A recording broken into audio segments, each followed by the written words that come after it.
Hi, it's Steve. Today we'd like to show you how to change the large dual radiant element on your range. Over time the element may fail, but it's a really easy job to change it. Let me show you how we do it.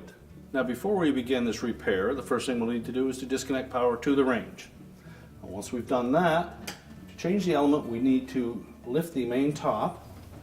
Now our next step will be to remove 3 screws across the front that hold the main top to the body of the stove.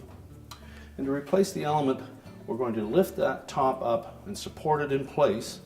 You could take it off, but it requires removing individual wires from the back of each of these controls, and the harnesses are fairly extensive. But you will find that you can do it with the lid just lifted up, as long as it's properly supported.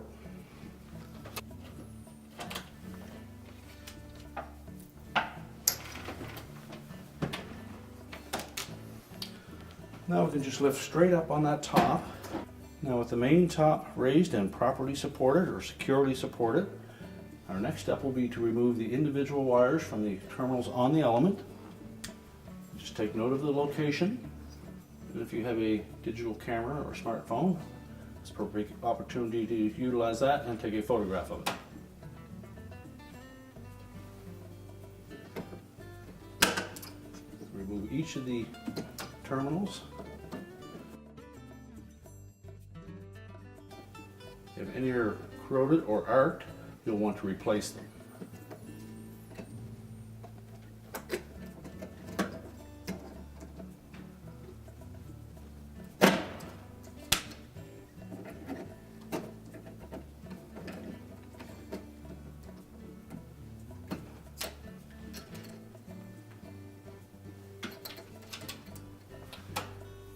Now with the wire terminals off, our next step will be to remove the single screw on that mounting bracket. And as we do that, we'll want to make sure that we keep that bracket pressed against the top.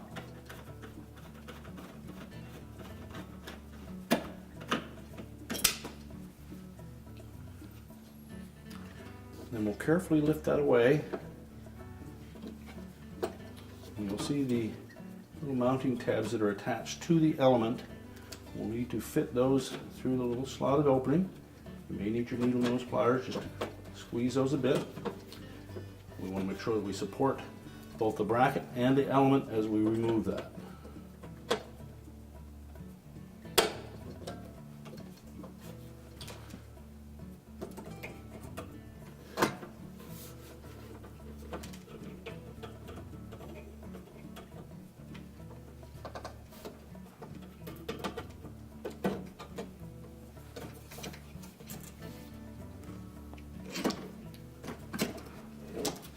Slide the element out.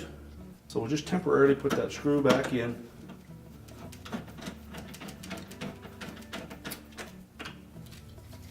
Now our next step is to transfer these 2 mounting brackets from the old element onto our new one. So we'll either take that to a servable work surface to do that, or you can just lower the main top again and do that work right on the top. Now you'll note that the perimeter of that element has numbers by each of these holes that are on there.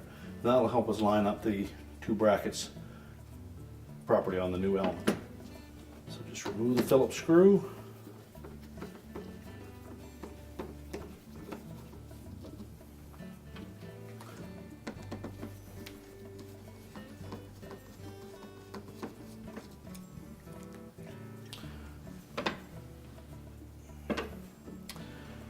And then locate the proper hole in the new element.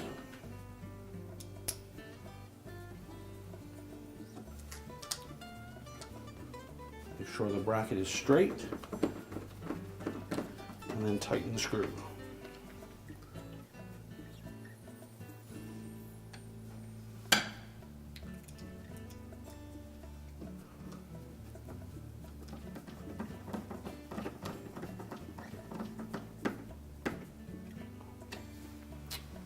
We'll now discard the old element and install the new one.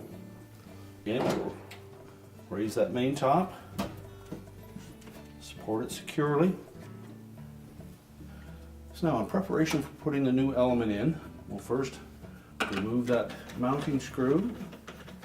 And again, we'll keep a little pressure on that bracket so that we hold the other element in place. And just lift it away far enough that we can slide the element in behind. Make sure we don't pinch any of the wires. And then we're going to locate those two spring mounting tabs in the holes that we took out of the old element.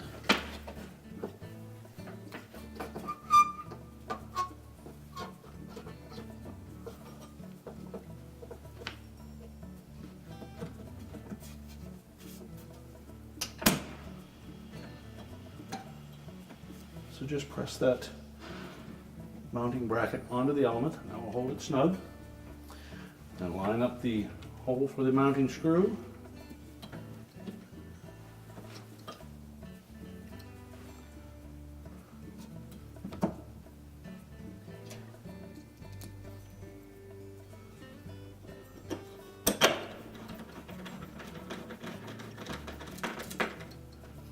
And reinstall it.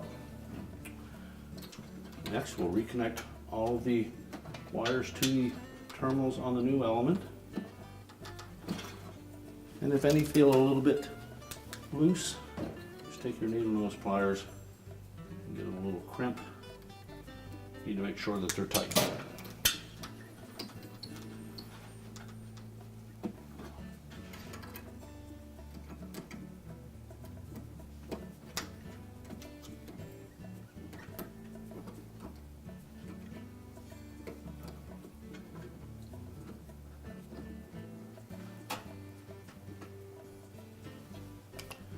Now with everything secure, we'll remove our support bracket, lower the main top, and then we can go ahead and put the retaining screws in. So now all we have to do is install the retaining screws across the front and tighten those securely.